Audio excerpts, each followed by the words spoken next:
تو بہتر ہوگا کہ ہم اپنے محترم سامعین و ناظرین کی خدمت میں امام علیہ الصلوۃ والسلام کی زبان مبارک سے نکلے ہوئے الفاظ ان کو بتائیں. تو یہ اکثر اوقات سوال اٹھایا جاتا ہے کہ جب کہا جاتا ہے کہ ائمہ معصومین کو اور خصوصاً امیر المومنین کو حد سے نہ بڑھاؤ، تو کہتے ہیں کہ اچھا آپ ہمیں حد بتائیں کہ حد تو معلوم ہے، اور حد یہ ہے کہ امیر المومنین مخلوق ہے، ٹھیک، ان کی آپ نورانی خلقت کو لے لیں، وہ بھی مخلوق ہے. رسول خدا نے فرمایا اول ما خلق اللہ نوری، اور ساتھ یہ بھی فرمایا وَأَنَا عَلِيٌّ مِّن نُورٍ وَاحِدٍ. ان کی نورانی خلقت کی بھی ابتدا ہے اور ان کی انتہا بھی ہے. جی تو جب ان کا اول ہے اور آخر ہے تو خود بخود جو ہے نا وہ محدود ہوں گے، لیکن خدا جو ابدی ہے اور ازلی ہے اور اس کا علم عین ذات ہے، تو خدا کا جو علوم یا خدا کی قدرت یا خدا کی حیات ہے وہ لامحدود ہے. ائمہ معصومین جب ایک لفظ استعمال کرتے ہیں کہ ان کا علم محدود ہے، لوگ اس محدود سے ایک عام مفہوم سمجھتے ہیں. جیسے کہتے ہیں کہ بھئی ہماری جو ہے نا وہ آمدنی محدود ہے، ہمارے وسائل محدود ہیں، فلان جی محکمے میں اسامی جو ہے نا وہ محدود ہیں، 8 9 10 12 100. لوگ سمجھتے ہیں شاید محدود کا مطلب یہ ہے. نہیں، امیر المومنین علیہ الصلوۃ والسلام بذات خود فی نفسی ہی ان کا علم محدود ہے، لیکن احصاء ہمارے بس سے باہر ہے. چنانچہ رسول خدا صلی اللہ علیہ وسلم نے فرمایا ان اللہ جعل لاخی علی بن ابی طالب فضائل لا تحصى کثرتا.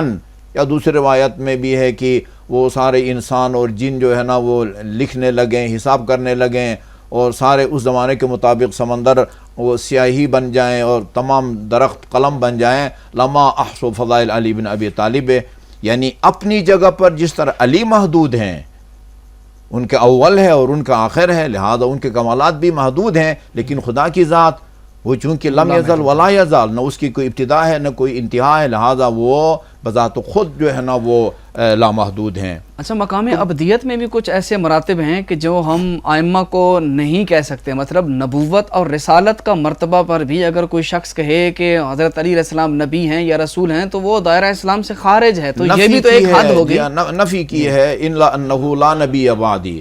اور اس نہج البلاغہ کے اندر بھی ہے انک تری ما ارا و تسمع ما اسمع، جو میں سنتا ہوں وہ تو بھی سنتا ہے، اور جو میں دیکھ رہا ہوں وہ بھی تو بھی دیکھ رہا ہے. اس کے بعد فرمایا الا انک لست بنبی، تو نبی نہیں ہے. وہی تجھ پر نازل نہیں ہوتی، وہی مجھ پر نازل ہوتی ہے، لیکن تو ایمان کے اس منزل پر فائز ہے کہ تو وہی لے کے آنے والے کی آواز کو بھی سنتا ہے اور اس کو تو دیکھتا بھی ہے. یعنی کہ گویا کہ مقام ابدیت میں بھی اگر بندہ سوچے کہ نبوت اور رسالت کے مرتبے پر بھی ہم ان کو نہیں مان سکتے، تو چاہے جائے کہ مقام الوہیت پر کوئی شخص لے کے چلا جائے. اب میں امام رضا علیہ الصلوۃ والسلام کا ایک مختصر فرمان اپنے محترم ناظرین خدمت کے میں عرض کروں گا. ہم پابند ہیں حدیث ثقلین کی روشنی میں کہ ہم ائمہ معصومین کے ان اقوال کی جو ہے نا وہ منہ برابر بھی جو ہے نا وہ مخالفت نہ کریں اور 100% ان پر عمل کریں، چونکہ ان کی بات کو ٹھکرانا وہ اللہ کی بات کو ٹھکرانے کے مترادف ہے، کیونکہ اپنی طرف سے کچھ نہیں کہتے ہیں، وہی کچھ بتاتے ہیں جو اپنے آباء و اجداد سے سنا ہو، اور انہوں نے رسول خدا جو ہے وہ اس وقت تک وہی تکلم نہیں کرتے، لب نہیں کھولتے جب تک ان پر وہی نازل نہ ہو. اللہم انی بریء من الحول والقوة ولا حول ولا قوة الا بک. میرے پاس کوئی ذاتی قوت نہیں ہے، جو قوت اور طاقت ہے وہ تیری دی ہوئی ہے. اللہم انی اعوذ بک وابرأ الیک من الذین ادعوا لنا ما لیس لنا بحق. ان الفاظ کو بڑے غور سے سننا ہے ہمارے سامعین نے. خدایا میں پناہ مانگتا ہوں اور میں اپنی لا تعلقی کا اظہار کرتا ہوں ان لوگوں سے جو ہمارے بارے میں یعنی ایسے دعویٰ کرتے ہیں کہ جو ہمارا حق نہیں ہے.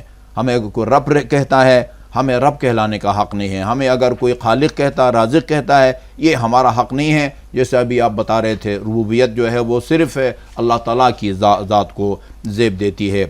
اللہم انی ابرأ الیک من الذین قالوا فینا ما لم نقلہ فی انفسنا. ان لوگوں سے بھی میں اپنی لا تعلقی کا اظہار کرتا ہوں جو ہمارے بارے میں وہ کچھ کہتے ہیں جو ہم نے خود اپنے بارے میں نہیں کہا۔ اللہم لک الخلق و منک الرزق، خلق کرنے کا اختیار بھی تیرے پاس ہے، رزق و روزی دینے کا اختیار بھی تیرے پاس ہے۔ وَإِيَّاكَ نَعْبُدُ وَإِيَّاكَ نَسْتَعِينُ، صرف تو عبادت کے قابل ہے اور تجھ ہی سے مدد طلب کی جا سکتی ہے۔ یعنی اس کائنات میں اگر کوئی ذاتی قوت اور طاقت سے کسی کی مدد کر سکتا ہے تو وہ تیری ذات ہے۔ تیرے علاوہ اگر دنیا میں کوئی کسی کی مدد کر سکتا ہے تو وہ تیری دی ہوئی قوت اور طاقت سے کر سکتا ہے۔ اللہم انت خالقنا و خالق آبائنا الاولین، خدایا تو ہمارا بھی خالق ہے اور ہمارے آباء و اجداد کا بھی، و آبائنا الآخرین۔ اللہم لا تلیق الربوبیت الا بکا ولا تصلح الالہیت الا لک، ربوبیت بھی تجھے تیرے شایع نشان ہے اور الہیت اور معبودیت بھی تیرے شایع نشان ہے۔ فَلْعَنِ النَّصَارَى الَّذِينَ صَغَّرُوا عَظْمَتَكَ، لعنت بھیج ان نصارہ پر کہ جنہوں نے یعنی حضرت عیسیٰ کو خدا مان کے یا ان کا بیٹا مان کے تیری عظمت کی انہوں نے توہین کی اور اس کو معمولی سمجھا۔ اور تیری مخلوق میں سے جن کا بھی اس طرح کا کوئی عقیدہ ہوگا، جس طرح وہ عیسیٰ ابن مریم کو اپنا اللہ رب کہتے تھے، اسی طرح اگر کوئی اور اللہ کے علاوہ اس کی کسی مخلوق کو یعنی ربوبیت میں شامل کرے اور اس پر بھی تو لعنت بھیج۔ ہم تیرے بندے ہیں، لا نملک لانفسنا نفعا ولا ضرا ولا موتا ولا حیاتا ولا نشورا، ذاتی طور پر ہم کسی نفع نقصان کے مالک نہیں ہیں، تیری دی ہوئی طاقت کے نتیجے میں کسی کو فائدہ پہنچا سکتے ہیں، تیری دی ہوئی طاقت کے ذریعے کسی کو نقصان پہنچا سکتے ہیں، نہ موت و حیات ہمارے ہاتھ میں ہے، ولا نشورا، اور نہ پھر سے لوگوں کو زندہ کرنا۔ اللہم من زعم انا ارباب فنحن منہ براء، اللہ اکبر، جو یہ گمان کرے کہ ہم ان کے رب ہیں، ہم ان سے براءت کا اظہار کرتے ہیں، ہمارا ان سے کوئی تعلق نہیں ہے۔ ومن زعم ان الینا الخلق وعلینا الرزق فنحن براء منہ کبراءت عیسی ابن مریم من النصارى، جس کا یہ خیال ہے کہ ہم خلق کرتے ہیں، ہم رزق و روزی دیتے ہیں، ہم اس سے اس طرح بری ہیں یا لا تعلقی کا اظہار کرتے ہیں، اپنی بیزاری کا اظہار کرتے ہیں، جس طرح عیسی ابن مریم نصارہ سے بیزاری کا اظہار کرتے تھے۔ اللہم انا لم ندعہم الی ما یزعمون، پالنے والے ہم نے کبھی بھی انہیں ان فاسد عقائد کی طرف دعوت نہیں دی جو وہ سمجھتے ہیں۔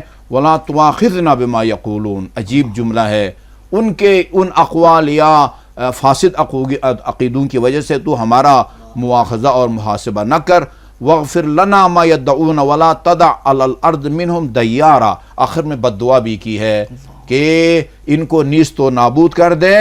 انکا، یہ قرآن کی آیت ہے، انک ان تذرهم یضل عبادک ولا یلد الا فاجرا کفارا، یہ جو ہے آیہ کریمہ ہے کہ ان کو نیست و نابود کر، اگر تو ان کو اس طرح زندہ چھوڑے گا تو یہ تیرے عباد بندوں کو گمراہ کریں گے اور پھر انہی سے آگے فاجروں اور کافروں کی نسل چلے گی۔ اور میرا خیال میں انتہائی میں توحید افعالی کے حوالے سے صرف ایک یہی روایت دیکھا جا سکتے ہے تو ہمارے مکتب تشیع کی ترجمان ہے یہ ایک روایت۔ جی، اور میرے خیال میں آخر میں امام رضا علیہ السلام کا فرمان تھا، یہ روی عن زرارہ انہو قال قلت للصادق ان رجلا من ولد عبداللہ بن سبا یقول بالتفویض، یہ عبداللہ بن سبا کے اولاد میں سے ایک بندہ تفویض کا قائل ہے۔ قال وما التفویض، وما التفویض کا مطلب یہ ہے کہ کس قسم کی تفویض کا وہ قائل ہے، کیونکہ تفویض کی بعض قسمیں ہم ان کو جائز کہہ سکتے ہیں، جیسے انشاءاللہ ہم اپنے آئندہ مباحث میں عرض کریں گے۔ تو یہ کہتے ہیں کہ قلت، اس کا عقیدہ یہ ہے، ان اللہ تبارک و تعالی خلق محمدا و علی صلوات اللہ علیہما، اللہ تعالیٰ نے محمد اور علی علیہم الصلاۃ والسلام کو پیدا کیا، پھر باقی کائنات کی جو خلقت کی ذمہ داری تھی وہ اللہ تعالیٰ نے خود دستبردار ہو گیا اور باقی کائنات کو پیدا کرنے کی ذمہ داری آج کے زمانے میں بھی ایسا طبقہ موجود ہے، بالکل ہے جی، چاہے کسی بھی شکل و صورت میں ہو، لیکن یہ ذہن میں چیز پائی جاتی ہے کہ اللہ نے آل محمد کو پیدا کیا اور باقی ساری ذمہ داری اللہ نے ان کے سپرد کر دی۔ اب یہ دیکھیں نا جی، ففوض الیہما فخلق ورزق وامات واحیا، باقی کائنات کو، یعنی محمد اور علی کے علاوہ باقی کائنات میں فرشتے بھی ہیں، زمین آسمان بھی ہے، انسان بھی ہے، جو جاندار غیر جاندار، سب کو انہوں نے پیدا کیا، یہی رزق روزی دیتے ہیں، یہی موت و حیات دیتے ہیں۔ فقالا کذب عدو اللہ، خدا کے دشمن نے جھوٹ بولا ہے۔ فَإِذَا انصرفت الیہ فَتُّ علیہ هذه الآیہ التي فی سورۃ الرعد، اس کے سامنے سورہ رعد کی یہ آیت تلاوت کرو، غالباً آیت نمبر 16 ہے۔ یہ جملہ ہے اصل میں، قل اللہ خالق کل شیء وہو الواحد القہار۔ یہ کہتے ہیں کہ جب میں نے ہر چیز کا خالق اللہ تعالیٰ ہے، جب اس سے بندے سے جا کے اس آیہ کریمہ کی میں نے تلاوت کی، جس کا حوالہ امام نے دیا تھا، تو وہ ایسا چپ ہو گیا۔ روایت کے الفاظ یہ ہیں کہ ایسا وہ خاموش ہو گیا جیسا کہ اس کے منہ میں کوئی پتھر رکھ دیا گیا ہو، اور جو ہے وہ فبہت الذی کفر، جی ہاں، وہ اپنے جبڑوں کو بھی نہ ہلا سکا ہو۔ اب یہاں پر ایک اور چیز بھی بیان کرنا ضروری سمجھتا ہوں، جس طرح کی یہ روایت میں بھی عبداللہ ابن سبا کے بارے میں ہے، یہاں پر مختلف اقوال ہیں، یہاں وقت نہیں ہے کہ اس کو بیچ میں اضافہ کیا جائے۔ ایک فرضی شخصیت ہے جو ہمارے علماء نے اس کو رد کیا ہے کہ یہ ایک فرضی شخصیت ہے، لیکن بالفرض جو روایات کے اندر کہیں پایا جاتا بھی ہے کہ جو ایسا عقیدہ رکھتا بھی ہو، تو وہاں معصومین نے ان سے اظہار براءت کیا ہے۔